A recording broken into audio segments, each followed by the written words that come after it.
ఊళ్ళోని కాకి కాకపిల్ల ఉండేదంట. అప్పుడు ఒకరోజు అమ్మ బయటికి కాకపిల్లతోని అలా చేయకమ్మా నీవుగా కూర్చోని చెప్పేసి వెళ్ళిపోయింది.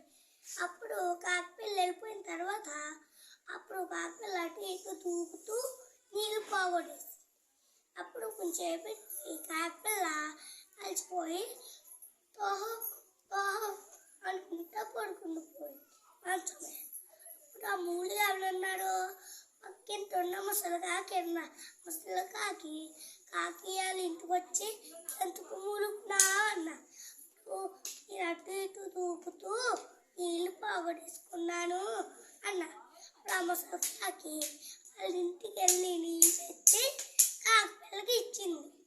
కాకపిల్లకి గట్టమని తాగేసి ఇలాగనుకుంది, నేను ఎప్పుడు నీళ్ళు వృధా చేయను, చక్కగా ఆడుకుంటాను అన్నది అనుకున్నాను. అప్పుడు ఎప్పుడు కాకపిల్ల నీళ్ళు పోగొట్టకుండా చక్కగా ఆడుకుంది. Very good.